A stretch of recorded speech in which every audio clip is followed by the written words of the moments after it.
जो कुछ कर रहे हैं आप सिवाय नौटंकी की और कुछ नहीं है। घर चले जाएंगे।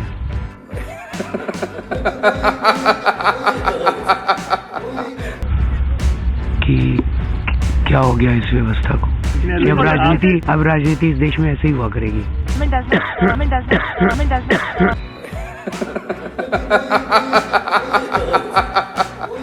मैं पहले से ही बता रहा था, राजनीति में नहीं जाना, समाज की सेवा करो, बहुत बड़ा आदमी बन जाएगा।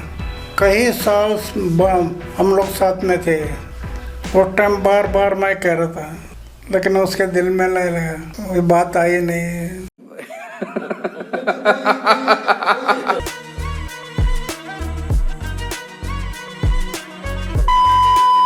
चलिए शुरू कर। आतिशी जी, एक रैपिड फायर आपके साथ कर रहे हैं, एक एक लाइन में जवाब दीजिएगा। क्या आतिशी जी अगली मुख्यमंत्री बन रही हैं? कई लोग आम आदमी पार्टी के नेता आपका नाम ले रहे हैं, क्या आतिशी जी अगली मुख्यमंत्री बन रही हैं? मेरे को तो ऐसा धक धक हो रहा है। मेरे को भी हो रहा देखिए। आने वाले कुछ दिनों में हमारे विधायक दल की बैठक होगी, उसमें जो भी फैसला होगा वो पार्टी लेगी। क्या एक नॉन विधायक भी मुख्यमंत्री बन सकता है? आप ही के पार्टी के कुछ नेता सुनीता केजरीवाल का नाम ले रहे हैं, क्या यह मुमकिन है कि कोई ऐसा व्यक्ति जो अभी विधायक नहीं है वो सीएम बने? चीटिंग करता है तो देखिए, टेक्निकली तो शायद ये लीगली संभव है, परंतु 6 महीने के अंदर अंदर अगर कोई नॉन विधायक मुख्यमंत्री या मंत्री बनता है तो 6 महीने के अंदर अंदर उनको चुनाव जीतना होगा। ऐसे संकेत लग रहे हैं आपकी बात से कि सुनीता केजरीवाल के नाम पर मुहर लग सकती है। आतिशी जी वो कह रहे हैं कि कानूनी बाध्यता हो जाती, मतलब वो संवैधानिक बाध्यता हो जाती, अगर आप इस विधानसभा भंग कर देते फौरन चुनाव हो जाता। देखिए, अजय आलोक जी परेशान हैं क्योंकि इनका बहुत बड़ा षड्यंत्र आम आदमी पार्टी अरविंद केजरीवाल जी ने फेल कर दिया। अगर अरविंद केजरीवाल जी इस्तीफा दे देते, जब इन्होंने भारतीय जनता पार्टी की ईडी, सीबीआई, इनके तोता मैना ने गिरफ्तार किया था, तो अगला नंबर ममता बनर्जी के था। एक एक करके आतिशी जी, एक एक करके सारे विपक्ष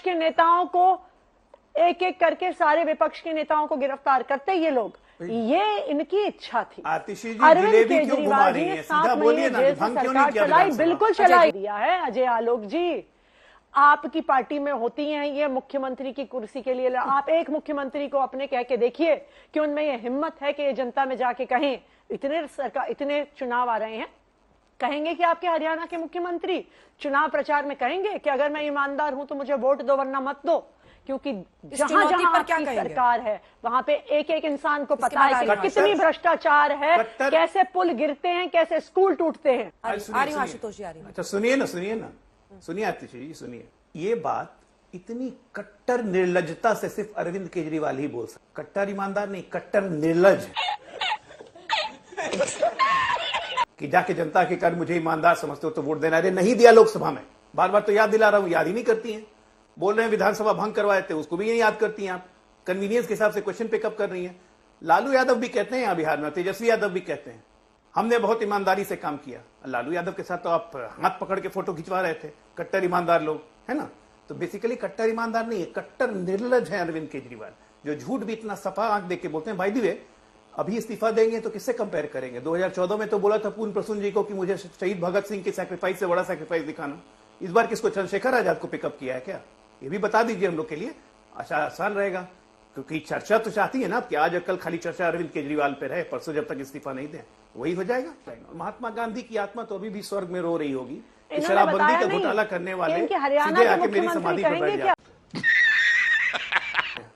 क्या हरियाणा के मुख्यमंत्री कहेंगे क्या कि अगर मैं ईमानदार हूं तो मुझे वोट दो, अगर मैं ईमानदार नहीं हूं तो मुझे वोट दो? हालांकि वो जमानत हम लोग ईमानदार हैं, हम लोग गोल नहीं पीटते हैं। आतिशी जी, सबसे ज्यादा मंत्रालय संभालने वाले मंत्री के तौर पर अगला प्रश्न यह है, बीजेपी पूछ रही है, जिसे वो शीश महल कहते हैं उनके घर को, क्या वो घर भी खाली करेंगे मुख्यमंत्री जी? देखिए, अरविंद केजरीवाल जी अगर जब इस्तीफा अपना दे देते हैं तो उसके बाद जो भी मुख्यमंत्री के पद से जुड़ी हुई फैसिलिटीज हैं उनको बिल्कुल छोड़ेंगे।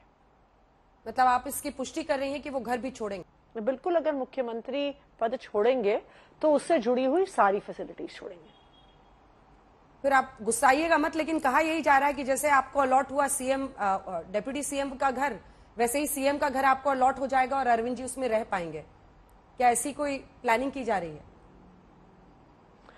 देखिए, जैसा मैंने आपको कहा कि अरविंद केजरीवाल जी 2 दिन के बाद इस्तीफा देने वाले हैं। एक बार उनका इस्तीफा स्वीकार हो जाता है और वो दिल्ली के मुख्यमंत्री जब वो नहीं रहेंगे तो वो दिल्ली के मुख्यमंत्री पद से जुड़ी हुई कोई भी फैसिलिटीज अपने पास नहीं रखेंगे।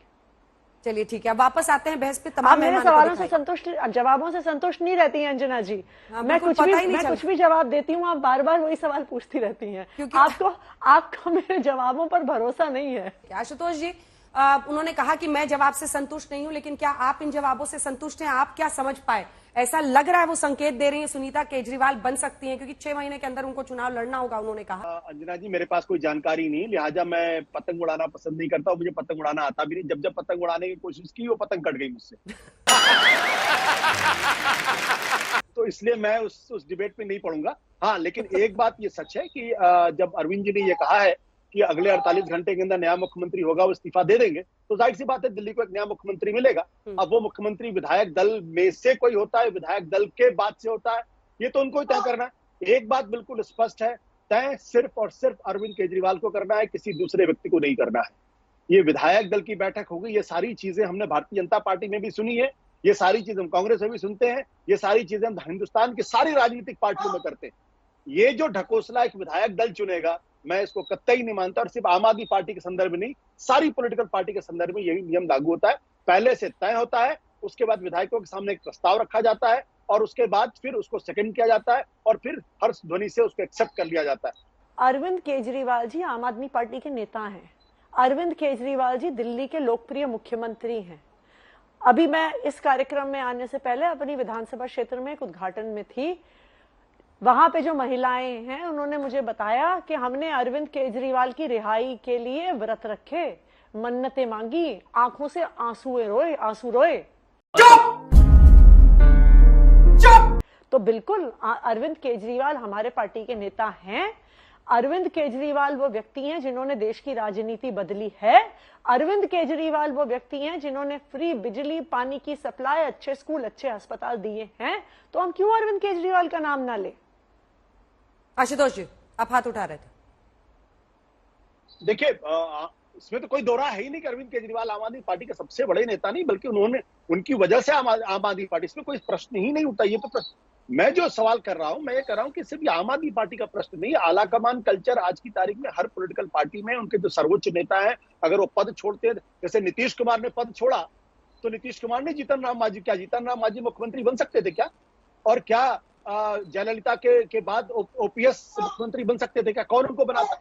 या जिस तरीके से हेमंत सोरेन के बाद पंचायत सोरेन, हिंदुस्तान के इतिहास में सिर्फ 2-3 ऐसे उदाहरण है कि जब पंडित जवाहरलाल नेहरू की मृत्यु हुई, तब मोरारजी देसाई और लाल बहादुर शास्त्री के बीच में शक्ति परीक्षण हुआ, मोरारजी देसाई हार गए। लाल बहादुर शास्त्री की मृत्यु के बाद इंदिरा गांधी और मोरारजी देसाई के बाद फिर शक्ति परीक्षण हुआ, फिर मोरारजी देसाई हार गए। और 1989 में विश्वनाथ प्रताप सिंह के नाम पे काफी कंट्रोवर्सी हुई, लेकिन अंत में वो बन गए। इसके अलावा मुझे कहीं कोई इतिहास भी याद नहीं पड़ता जब पार्लियामेंट्री पार्टी ने, या फिर हाँ, आलोक जी कह सकते हैं कि जब महात्मा गांधी के जमाने में सरदार पटेल के नाम पे पार्टी चाहती थी कि वो पार्टी के नेता बने, तब जवाहरलाल नेहरू का नाम आया था। वो भी एक तरीके से आलाकमान कल्चर का हिसाब था।